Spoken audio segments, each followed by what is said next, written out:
स्वागत है आपका खुद के YouTube चैनल पर जिसका नाम है कश्यप जी का तहलका।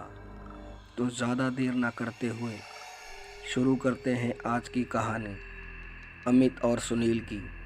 हो जाओ तैयार डर से सामना करने के लिए। जय श्री राम। कहानी के लेखक हैं ललित कुमार कश्यप। यह कहानी पूरी तरह से काल्पनिक है, जिसका किसी भी तरह किसी भी जगह या व्यक्ति से संबंध नहीं है। दर्शक इस कहानी को केवल मनोरंजन के लिए देखें। मेरा नाम अमित है। मेरी उम्र लगभग 25 साल की है। मैं इंजीनियरिंग का एक छात्र हूँ। मुझे अपने पेपरों के लिए रामपुर जाना था और मैं दिल्ली का रहने वाला हूँ। मैंने रामपुर जाने के लिए ट्रेन का टिकट तो बुक करा लिया। मेरी ट्रेन निजामुद्दीन रेलवे स्टेशन से शनिवार रात 10:30 बजे की थी। मैं सब तैयारी कर चुका था। तभी मेरी दाई मेरे पास आई और मुझसे कहने लगी, बेटा अमित, शनिवार की रात मत जाओ, संडे को निकल जाना। मैं बोला, ताई जी दिवाली आ रही है, जिस कारण मुझे शनिवार की ट्रेन का टिकट ही बहुत मुश्किल से मिला है। आप चिंता ना करें, मैं सुनील के साथ जा रहा हूँ। मैं आपको बता दूँ, सुनील मेरे बचपन का दोस्त है। सुनील दिल्ली में अपने भैया भाभी के साथ रहता और उसके माता पिता रामपुर में रहते थे, जहाँ हम दोनों को पेपर के लिए जाना था।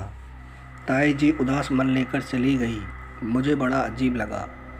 अब रात के लगभग 8:30 बज चुके थे। तभी दरवाजे पर बेल बजी। मम्मी ने दरवाज़ा खोला तो बाहर सुनील था। सुनील सबसे मिला और मुझसे बोला, अरे अमित, ध्यान से रहियो रामपुर में। माँ ने इतना सुन के तुरंत बोली, क्यों सुनील, क्या बात है रामपुर में? मैं बोला, मम्मी जी, सुनील मजाक कर रहा है।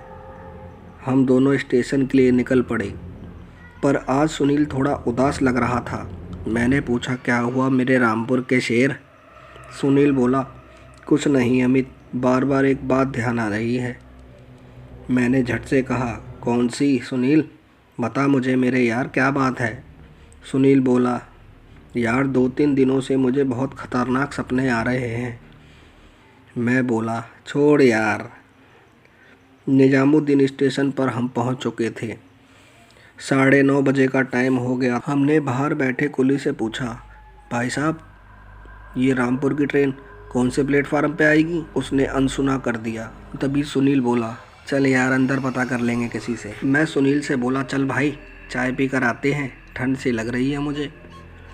हम दोनों स्टेशन से बाहर निकले। वहाँ बहुत भीड़ भाड़ थी। एक कोने में एक चाय की दुकान दिखी। हम दोनों ने चाय पी और स्टेशन पर आ गए। 10:30 बज चुके थे। अब स्टेशन पर भीड़ भाड़ कम थी। हमारी ट्रेन की अनाउंसमेंट हो गई।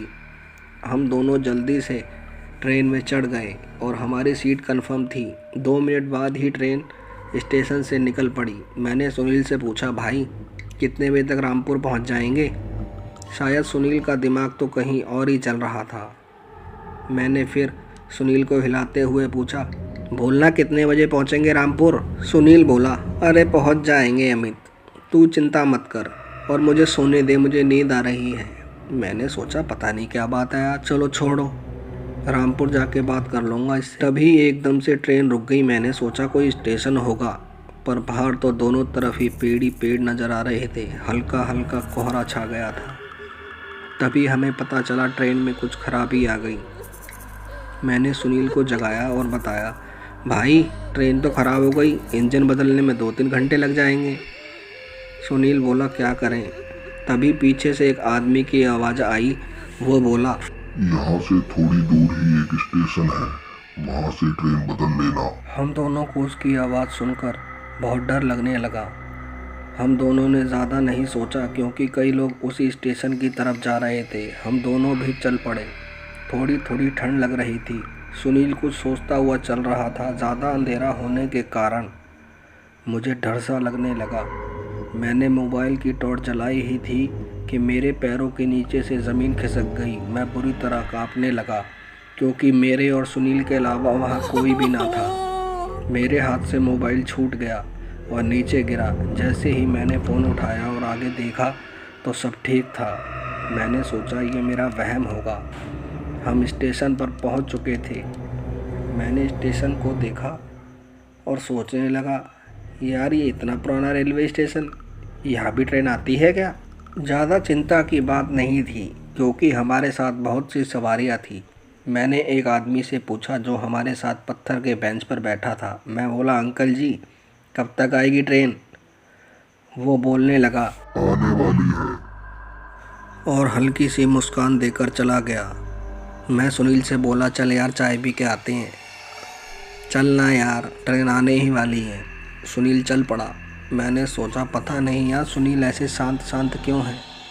हमने चाय ख़त्म करी और स्टेशन पर आए, पर कुछ अजीब बात थी। स्टेशन खाली था, सन्नाटा पसर गया। हवाएं तेज चल रही थी जिस कारण स्टेशन पर टूटी पड़ी खिड़कियां बहुत आवाज़ कर रही थी। हमारी ट्रेन प्लेटफार्म पर आ गई। हम दोनों चढ़ गए। तभी मेरे दिमाग में एक बात आई कि ट्रेन बिना आवाज़ करे प्लेटफार्म पर कैसे रुक सकती है? ऐसा कैसे हो सकता है? मैंने सोचा शायद बिजली वाली ट्रेन होगी। मैं सुनील को बोला, भाई मैं टॉयलेट करके आता हूँ। उसने कहा ठीक है। टॉयलेट दूसरे डिब्बे में था।